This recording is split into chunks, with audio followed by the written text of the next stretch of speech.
বর্ষাকাল, তাই ইলিশ মাছটা অনেক বেশি পাওয়া যাচ্ছে। বর্ষাকাল মানে ইলিশ মাছ এবং বাঙালির প্রিয় একটা রেসিপি ইলিশ ভাপা। আমি আজকে ইলিশ ভাপা করছি।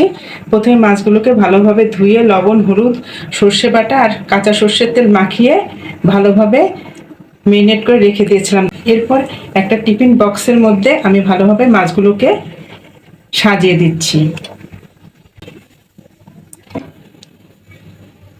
মাছগুলো সুন্দরভাবে সাজিয়ে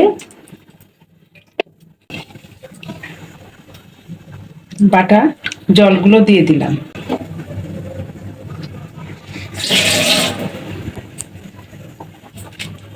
এরপর সামান্য একটু সর্ষের তেল ছড়িয়ে দিলাম।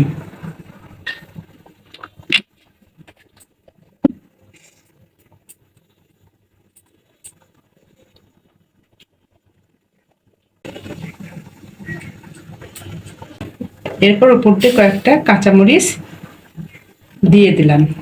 দিয়ে আমি এখন বক্সটা বন্ধ করে দিচ্ছি।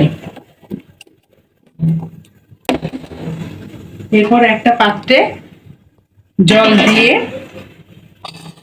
টিফিন বক্সটা বসিয়ে ঢাকা দিয়ে রেখে চুলাটা অন করে দিলাম। এটা আধা ঘন্টা আমি রেখে দেব।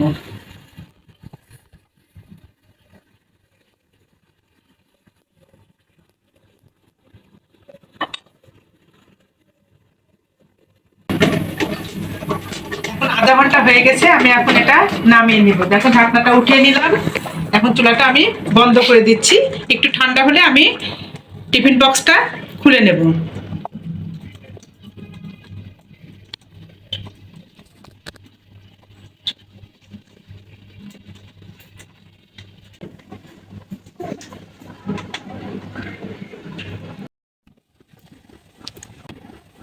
এবার দেখো আমি টিফিন বক্সটা খুলে দিচ্ছি। দেখো কি সুন্দর মাছটা ভাপানো হয়েছে। তোমাদের কেমন লাগলো অবশ্যই আমাকে জানাবে। আমার ফেসবুক পেজটা ফলো করবে এবং ইউটিউব চ্যানেলটা সাবস্ক্রাইব করবে। সবাই ভালো থেকো, সুস্থ থেকো।